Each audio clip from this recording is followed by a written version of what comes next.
এখানে পড়াশোনা করছে। বাবু আজকে কি পরীক্ষা? English literature. ভালো করে পড়ো। পরীক্ষাগুলো কি ভালো হচ্ছে?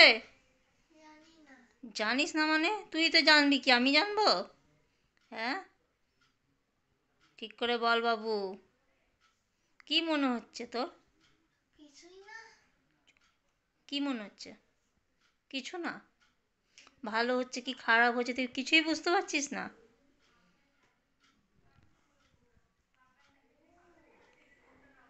না। এ লাড্ডু, দিদি তো কিছুই বুঝতে পারছে না কি পরীক্ষা হচ্ছে না পরীক্ষা হচ্ছে। কি রে, তোর পরীক্ষা কিরকম হবে? তুই কবে স্কুলে ভর্তি হবি লাড্ডু? হুম, এই যে লাড্ডুকে খেতে দিয়ে দিয়েছি জল আর বিস্কুট, লাড্ডুর বন্ধুকেও দিয়ে দিয়েছি। পরোটা করে দিচ্ছে, হ্যাঁ বাবু? পর। চলে এলাম রান্নাঘরে, পরোটা আর চা করব। আর বাঁ হাতে আমার খুবই যন্ত্রণা, মানে রুটি পরোটা, এমনকি আমি গ্যাসে যে ন্যাকড়া মানে মুছি, ওই ন্যাকড়া না আমি নিগড়াতে পারছি না, মানে কোনো কাপড়ই নিগড়াতে পারছি না, মানে বাঁ হাতটা খুবই ব্যথা। আমার 1-2 বছর আগে বাঁ হাতে যন্ত্রণা উঠেছিল, তখন কাঁধের দিকটায় জল জমে গেছিলো, এমআরআই করা হয়েছিল, তখন জল জমে গেছিলো, ফিজিওথেরাপি করে ঠিক হয়ে গেছিলো। আবার দেখছি হাতের কনুই কাছে না এত ফুলেছে আর খুব যন্ত্রণা। ডাক্তারখানায় গেলে না আবার বলবে এই রিপোর্ট করো ওই রিপোর্ট করো, ওই জন্য যাচ্ছি না। ওষুধ খেয়ে ভাবছি ব্যথাটা কমিয়ে দেবো, কিন্তু ওষুধে কি কমবে? ভাবছি ফিজিওথেরাপি করিয়ে একবার দেখবো, যদি কমে যায়। আর মেয়েকে সকালবেলা না তরকারি দিলে না পরোটা দিয়ে খেতে চায় না, ওকে চা দিয়ে পরোটা দিলে ও খেতে ভালো লাগে। দেখো আমার গরম গরম পরোটা রেডি হয়ে গেছে। আমরা সবাই মানে সকালবেলা লুচি হোক এ হোক চা দিয়েই ভালোবাসি। গুড আফটারনুন বন্ধুরা, আমার এখানে রান্নাবান্না সব হয়ে গেছে। এখানে দেখো আমার ভাত হয়ে গেছে, ভাত দিয়ে এখনও কিন্তু ধোঁয়া বেরাচ্ছে। আর এখানে হয়ে গেছে আমের চাটনি, একটু মশলা দিয়েছি, ভাজা জিরের গুঁড়ো আর শুকনো লঙ্কা শুকনো খোলায় ভেজে দিয়ে দিয়েছি গুঁড়ো করে। আর এখানে আছে মুগ ডাল, যেহেতু আজকে শনিবার ওই জন্য মুগ ডাল করেছি। আর এখানে আছে আলু মাখা, একটু শুকনো লঙ্কা দিয়ে শুধু তেল দিয়ে মেখে একটু মানে কড়াইতে একটু ভেজে নিচ্ছি। এখানে আছে উচ্ছে আলু সেদ্ধ, এখানে আছে পাঁপড় ভাজা।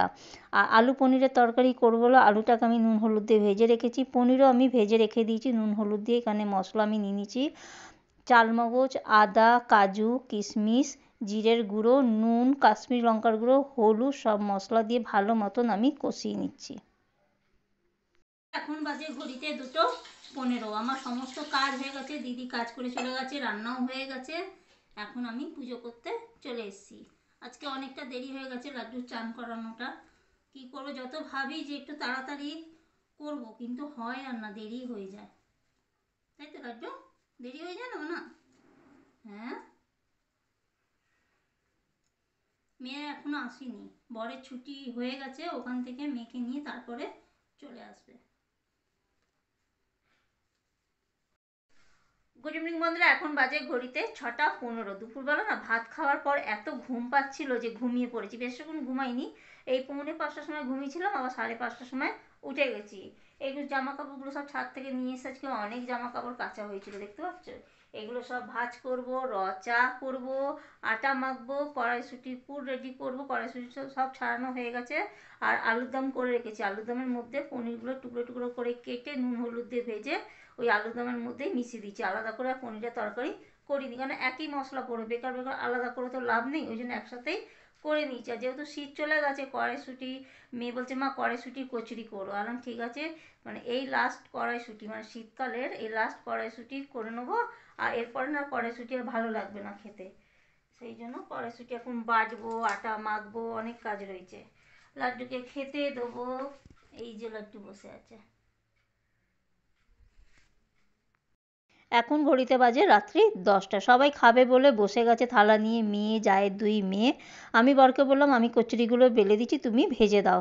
দেখো কি ফুলেছে কচুরিগুলো, একদম ফুলকো ফুলকো হয়েছে। আর আমি না আগের থেকে সব পুর ভরে রেখে দিচ্ছি, তাহলে কি বেলতে আর ভাজতে খুবই সুবিধা হয়।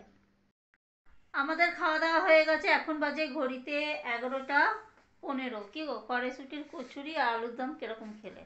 ভালো হয়েছে। ভালো হয়েছে তো? তাহলে এই সিজনে কড়াইশুঁটি খাওয়া শেষ, ঠিক আছে, এটাই লাস্ট, আর আর হবে না। আর লাড্ডু এখনো শুইনি, ওখানে বসে আছে। তোমরা ভাবছো যে আমি রাতে কেন এত সেজেছি, যেহেতু আমি একটু পরে লাইভ করতে বসবো বলে সেই জন্য একটু সাজুগুজু করে নিয়েছি। তো চলো বন্ধুরা, আজকের মতন ভিডিও আমি এখানেই শেষ করছি। যদি ভালো লাগে তাহলে লাইক শেয়ার কমেন্ট অতি অবশ্যই সাবস্ক্রাইব করে দিও। তোমরা ভালো থেকো, সুস্থ থেকো। টাটা বন্ধুরা, গুড নাইট।